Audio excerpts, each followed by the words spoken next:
Welcome back to another episode of the Casey Campbell Podcast. Casey Campbell with you, of course. Pleased to be joined by Ryan Nimmerguth, the head boys basketball coach at Salem High School. How's it going? Good. How are you? Thanks for having me.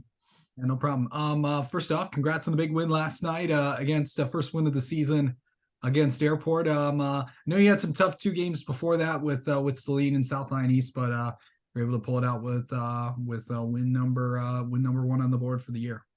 Yeah, it's always good to get the first one, especially after losing the first two. You start to get antsy, start to look at what you're doing to start the year.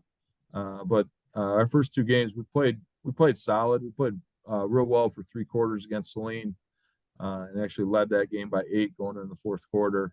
And Sanderson just did his thing and finished it off for them. I don't think we necessarily threw that game away. I think Salem more just won that game. And then South Line East, it was pretty tight throughout, and they pulled away a little bit later in the fourth. But that was a ball game throughout. And then last night, we were able to get ahead on Airport and hold a lead at half court or at halftime. And then we were able to build on that lead. So we were able to kind of finish that off throughout the third and fourth quarter, which was nice to see. Yeah.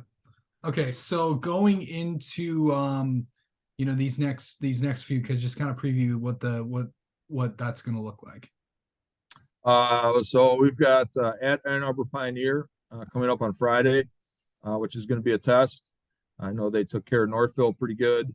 I'm still looking at them on film to see exactly what's going on there, but I know they're going to be good, physical, strong, probably have some quickness. And then we don't play again until the following Friday, and that's that OOA KLA challenge. We've got matched up with Oxford, and right now I don't know much about them. So once we get done with Ann Arbor Pioneer on Friday, we've got to do some studying and start to learn on them. Yeah, I know they just took a lot. I know they just lost. Played a pretty tight game against Rochester Adams. So okay. So we'll of course see how that one goes next week when all the KLA and OAA teams get together. Yeah, it'll be fun. That will be. All right, let's talk about some of the guys that are on your team and all that stuff.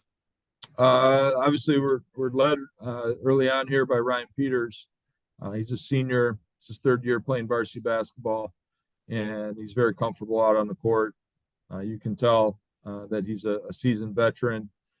He spent a lot of time this offseason working on his game, improving, and he's continuing to work on not only his own game, but how he can make his teammates better. So we're continuing to challenge him in that manner. But he's had a very strong start to the season. We've got Mitch Robillard has been playing our off guard position to start the season. He's been super consistent and just steady for us, shooting the ball well.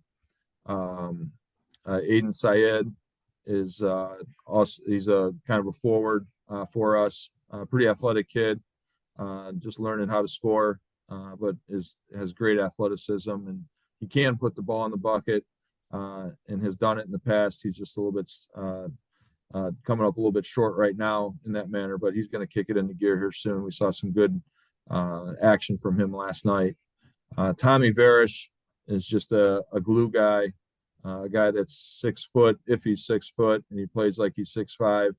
He's a really good rebounder, physical guy, and just gives us everything that a coach could ask for. And then we've got a lot of young guys as well. We've got 2 sophomores on the varsity roster, and we've got a freshman on the varsity roster, and then another freshman that we are kind of moving up and down with the 5 quarters, and he's starting to get more and more varsity time. Yeah. Okay. So really just heading into conference play just in a few weeks. I know you guys will make the trip to Brighton right before Christmas break, and then really the conference season gets going on the 5th with when that all starts. Just kind of talk about what what the league, what the division is going to look like this year, you think? Yeah, I'd say it's completely up in the air right now, especially looking at early scores. I think anybody can beat anybody, which it's kind of been like that in the past. But I think this year it really is anybody can beat anybody. I think you're going to see a pretty tight conference race. Obviously, anytime you go on the road in our league, it's difficult. It takes an extra effort, and you really got to be focused and really play together to come out on the road with a win. And then you always want to protect your home court as well, because as it's difficult for you to go on the road, it's difficult for others to travel to your place too. So you got to protect home court. But I expect every night to be a battle. These coaches have been in our league for years now. Everybody's well coached. Everybody's well scouted. These are teams that play hard. All these teams believe in defense and rebound and physical.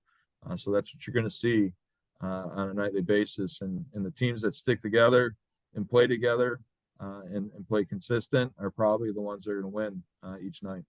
Yeah. Okay, so now we're a few games in. What's I know there's been a lot of changes this year with some of the rules. How do you think a couple of those things are going? So far so good. I don't think I actually we haven't shot as much free throws as I originally suspected as far as getting to 5 fouls in a quarter. I don't mind the rule. It's okay. In some aspects, I like it. But the fourth quarter is what worries me, is a team stalling and kind of stopping to play basketball. That's where I wish the shot clock would come into play. But that's a whole nother story. So we just, it does put an emphasis on, you gotta defend and stay with your man and play physical, but without fouling, because you start to get in those 5 fouls, then all of a sudden it's 2 free throws for the other team, and that starts to add up. You not only get in foul trouble, but you're giving that team easy opportunities at 2 points. Okay, so really in these next few weeks, really, what do you want to see out of this team heading into these next few games? I just want to see them to continue to improve every day. We're a couple weeks in now, and we've had 3 games, so we've gotten to see where we're at early. But we always want to just continue to improve. We still got multiple non-conference games to go, along with an early division game. Obviously, those division games are important, so we want to play well there. And then we just want to be, playing as best we can, start division play to work for a division championship and ultimately keep improving, because other teams will, and you've got to be playing your best come end of February now. And March isn't even guaranteed to you this year, so you better play your best at the end of February so you can get to March. All right. Ryan, thanks so much for the time. We'll talk to you soon. Thank you.